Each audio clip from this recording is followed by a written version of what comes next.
বিসমিল্লাহির রহমানির রহিম। আসসালামু আলাইকুম ভিউয়ার্স, আশা করছি যে যেখানে আছেন ভালো আছেন, সুস্থ আছেন। Welcome to my channel chef Sharmin. তো কি রান্না করছি কে বলতে পারবে? খুবই মজার একটি ডেজার্ট রান্না করছি। আসলে এটা ডেজার্টও বলা যায় না, চাল কুমড়ার মোরব্বা। তো আমি এই চাল কুমড়ার মোরব্বা আজকে শুকনা শুকনা করব। এটা দিয়ে আমি জর্দাও রান্না করব, বা কেকের উপরে দিতে পারবো, বা শুধু শুধু এভাবে খেতেই আমার কাছে খুব ভালো লাগে। তো চুনের পানিতে ভিজানো ছাড়া কিভাবে এই চাল কুমড়ার মোরব্বা তৈরি করলাম সেটাই দেখার জন্য অবশ্যই সাথে থাকবেন আশা করছি। তো এই চাল কুমড়া বা চুনা কুমারও কিন্তু বলে, এটাকে চুনা কুমারই বেশি বলে। কার কার অঞ্চলে কি কি বলে সেটা আপনারা কমেন্টে জানিয়ে দিবেন। তো এই চুনা কুমার আমি বড় বড় করে এভাবে কেটে নিয়েছি। তো চুনা কুমার এভাবে কেটে কাঁটা চামচ দিয়ে ভালোভাবে কেচে নিচ্ছি। তো বড় করে কাটলে এভাবে কেচতে সুবিধা হয়। একেবারে দেখেন কিভাবে নরম হয়ে গিয়েছে, কেচতে কেচতে ভালোভাবে একেবারে সুন্দরভাবে কেঁচা হয়ে গিয়েছে। তো কেচে নিয়ে আমি এভাবে ছোট ছোট করে কেটে নিয়েছি। তো সাইজটা যে যার পছন্দ মতো করে নেবেন। তো যদি আপনারা একেবারে শক্ত করতে চান তাহলে এইভাবে একটা পাতিলে পানি দিয়ে তারপরে 1 টেবিল চামচ চুন দিয়ে সেই পানিটার মধ্যে এই চাল কুমড়া বা চুনা কুমার যেটাই বলেন এটাকে ভিজিয়ে রাখতে হবে 6 থেকে 7 ঘন্টার মতো। তো সেভাবে ভিজিয়ে রাখার পরে একেবারে চাল কুমড়াটা শক্ত হয়ে যাবে। তারপরে আমি এই যে ভাপ দিচ্ছি এভাবে গরম পানি দিয়ে, এভাবে গরম পানিতে ভাপ দিয়ে নেবেন। তো আমি কিন্তু চুনের পানিতে ভিজাইনি, সেটা ছাড়াই ফুটন্ত গরম পানিতে আমি এই চুনা কুমারটা ভাপ দিয়ে নিচ্ছি। তো এখন এটা যখন একেবারে টকবগিয়ে ফুটবে সেই মুহূর্তে আমি চুলাটা বন্ধ করে চাল কুমড়াটা ছেঁকে নেব। তো চুলাটা বন্ধ করে দিচ্ছি। এখন একটি স্ট্রেনারে সাদা একটি পরিষ্কার কাপড় দিয়ে ভাপ দেওয়া চাল কুমড়াগুলোকে আমি ছেঁকে নিচ্ছি।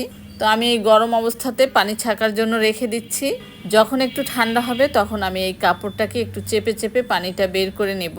আর এই চাল কুমড়াটা কিন্তু আমার বড় জায়ের ছাদে হয়েছে। তো আমি কিন্তু বড় ভাবির ছাদ বাগানের এই চাল কুমড়া বা ছাদ বাগানের যে ভিডিও সেটা কিন্তু শেয়ার করেছিলাম একবার। তো একেবারে নিজেদের গাছের একেবারে ফ্রেশ খাবার খেতে কিন্তু খুবই ভালো লাগে। তো দেখতেই পাচ্ছেন পানিটা ভালোভাবে নিংড়ে নিয়েছি এই চাল কুমড়া থেকে। তো এই মোরব্বা থেকে অর্ধেকটা আমি চিনির শিরার মোরব্বা বানাবো আর অর্ধেকটা দুধ দিয়ে রান্না করব। তো আজকে আমি চিনির শিরাটা করে দেখাচ্ছি। তো অন্য আরেকদিন দুধ দিয়ে যে মোরব্বাটা রান্না করব সেটা শেয়ার করে দিব সবার সাথে। তো এখানে কড়াইতে আমি 3 কাপ চিনি দিয়েছি এবং 1 কাপ পানি দিয়েছি। যেহেতু আমি মোরব্বাগুলো চুনের পানিতে ভিজাইনি সেহেতু কিন্তু এই চিনি দিয়েই আমার পুরো মোরব্বাটাকে শক্ত করতে হবে এবং চিনির পরিমাণটা অনেকটাই বেশি থাকতে হবে। তো চুনা কুমারের উপরে কিন্তু ডিপেন্ড করে যে কতটা চিনি লাগবে কি লাগবে না। তো আমি এখানে যতটা চাল কুমড়া নিয়েছি তাতে কিন্তু এই চিনিটাতেই একেবারে পারফেক্ট মোরব্বা হয়ে যাবে। এই চিনিতেই কিন্তু শক্ত হয়ে যাবে। আর দারচিনি দিয়েছি 1 টুকরা, যাতে কোনো গন্ধ না আসে, চাল কুমড়ার একটা গন্ধ গন্ধ ভাব থাকে, সেজন্যই এই দারচিনিটা দেয়া। চিনিটা ভালোভাবে মেল্ট হয়ে গিয়েছে, এই পর্যায়ে এই চুনা কুমার দিয়ে দিচ্ছি। তো এখন চুলার আঁচটা লো থেকে মাঝারি হিটে করে ভালো করে কষিয়ে নিতে হবে বা আসাতে হবে, যতক্ষণ পর্যন্ত চিনিটা একেবারে মোরব্বার গায়ের সাথে লেগে যাবে বা আঠালো ভাব না আসবে ততক্ষণ পর্যন্ত রান্না করতে হবে। এবং শেষের দিকে কিন্তু চুলার আঁচটা একেবারে লো হিটে করে রাখতে হবে এবং নাড়াও কিন্তু বন্ধ করা যাবে না।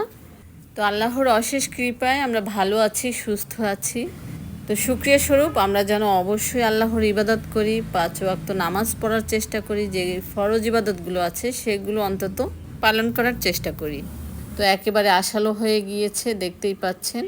এই পর্যায়ে আমি চুলাটা বন্ধ করে দিচ্ছি। তো ঠান্ডা হলে কিন্তু চিনির যে একটা আঠালো ভাব বা দানা দানা ভাব সেটা কিন্তু চলে আসবে আর শক্তও হয়ে যাবে অনেকটা। এখন যেমন নরম দেখাচ্ছে ততটা নরম থাকবে না। তো দেখতেই পাচ্ছেন একেবারে আঠালো একটা ভাব চলে আসছে। তো এখন গরম অবস্থায় আমি একটু সার্ভ করে নিচ্ছি। আপনারা চাইলে যে কোনো ছড়ানো পাত্রে সার্ভ করতে পারেন, সেক্ষেত্রে তাড়াতাড়ি ঠান্ডা হবে এবং তাড়াতাড়ি মোরব্বাটা শক্ত হয়ে যাবে। তো এই মোরব্বাটা আপনারা ইচ্ছা করলে শুধু শুধুই খেতে পারেন, আবার জর্দা বা কেকে ইউজ করতে পারেন, বা যে কোনো সুইট ডিশের সাথে আপনি ডেকোরেশন করতে পারেন। তো যদি ভিডিওটি ভালো লাগে একটি লাইক দিয়ে সুন্দর সুন্দর কমেন্ট করতে ভুলবেন না, কারণ আপনারাই হচ্ছেন আমার অনুপ্রেরণা। তো আপনারা চাইলে এই মোরব্বা কিন্তু অনেক দিনের জন্য একটি এয়ারটাইট বক্সে সংরক্ষণ করতে পারেন, নর্মাল ফ্রিজে বা ডিপ ফ্রিজে। আর এখানে দেখতেই পাচ্ছেন মোরব্বাটা কতটা শক্ত হয়েছে ঠান্ডা হয়ে। তো মোরব্বার অর্ধেকটা কিন্তু অলরেডি খাওয়া হয়ে গিয়েছে। তো এতক্ষণ ভিডিওটি দেখার জন্য অসংখ্য ধন্যবাদ। আজ এ পর্যন্তই বিদায় নিচ্ছি। সকলে ভালো থাকবেন, সুস্থ থাকবেন। আল্লাহ হাফেজ।